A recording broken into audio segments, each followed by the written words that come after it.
আমরা গভীরভাবে মর্মাহত। আমরা একটা গুরুত্বপূর্ণ মিটিংয়ে ছিলাম, কেন্দ্রীয় অফিসে মিটিংয়ে থাকা অবস্থায় খবরটা আমরা পেয়েছি। পাওয়ার পরে আমরা আমাদের মিটিং তৎক্ষণাৎ শেষ করে এখানে চলে এসেছি।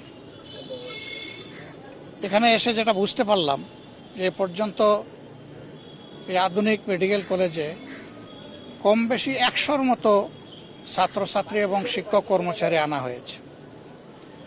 এর মধ্যে অল্প কয়েকজন এখানে আছেন, বাকি সবাইকে বার্ন ইউনিটে পাঠিয়ে দেওয়া হয়েছে।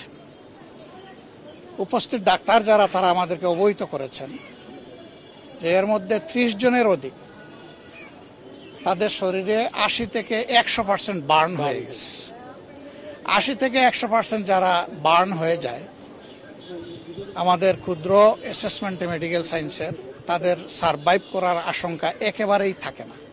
কিন্তু আল্লাহ চাইলে মৃতকেও জীবন দিতে পারেন, আবার সুস্থকে ধরে নিয়ে যেতে পারেন।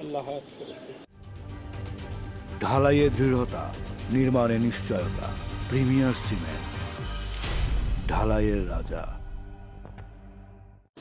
বাকি যারা আছে তারা বলছেন যে হয়তো উপযুক্ত চিকিৎসা পেলে তারা সারভাইভ করবে। আমরা প্রথমত আল্লাহর দরবারে দোয়া করছি যে আমাদের একটা ছেলে মেয়েও যেন এই অবস্থায় দুনিয়া থেকে বিদায় না নেয়, আল্লাহ যেন সবাইকে হায়াত ফিরিয়ে দেন। আর পরিবারগুলো এখনো জানে না তাদের কলিজার টুকরা কে কোথায় কিভাবে আছে, তাদের এই উদ্বেগটা যেন আল্লাহ দূর করে দেন।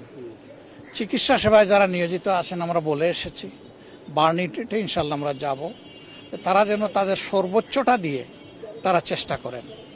আমাদের সহকর্মীদেরকে ইতিমধ্যেই আমরা আহ্বান জানিয়েছি, রক্ত লাগে রক্ত দিবে, ঔষধ লাগে ঔষধ দিবে, টাকা লাগে টাকা দেবে, এবং যত ধরনের সহযোগিতা আছে সব দিয়ে যেন এই মানুষগুলার, বিপদগ্রস্ত মানুষগুলোর পাশে আমরা দাঁড়াতে পারি। আমরা দেশবাসীকেও আহ্বান জানাবো যে প্রথমত তাদের জন্য সবাই যেন দোয়া করে, আল্লাহ যেন তাদেরকে সুস্থ করে দেন। দ্বিতীয়ত যার যেখানে যেটুকু করার আছে, সরকার এবং দেশবাসী সবাই যেন আমরা সর্বোচ্চটা করতে পারি। তৃতীয় আমাদের অনুরোধ থাকবে যে এই ধরনের সেন্সিটিভ জোনে যেন ভবিষ্যতে আর এই ধরনের ট্রেনিং দেওয়া না হয়। কারণ ট্রেনিং লার্নার যে প্লেন, এগুলার এইটাই কিন্তু প্রথম অ্যাক্সিডেন্ট না।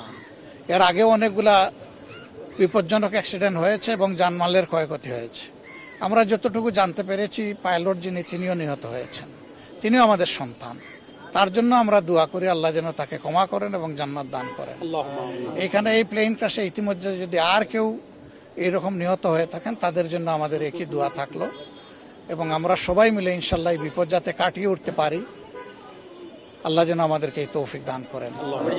আমরা বিভিন্ন সময় দেখে থাকি যে আপনারা সাংগঠনিকভাবে অনেক উদ্যোগ নেন এই ধরনের, যখন জরুরি পরিস্থিতির মধ্যে তৈরি হয়, এই ধরনের কোনো উদ্যোগ নেবেন কিনা? আমরা অলরেডি সিদ্ধান্ত দিয়ে দিয়েছি এবং আমাদের লোকরা পাশে আছেন, এখানেও আছেন। আমি এসে এখানেও পেলাম লোকদেরকে। সব জায়গায় আছেন, সব জায়গায় থাকবেন ইনশাল্লাহ। এরপরে একটু যখন সেটেল হবে ঘটনা, তখন আমরা প্রত্যেকটি পরিবারে যাব ইনশাল্লাহ। যেখানে যাকে যেটুকু করার দরকার, আল্লাহ যেন আমাদেরকে সেটা করার তৌফিক দেন। আপনারা দোয়া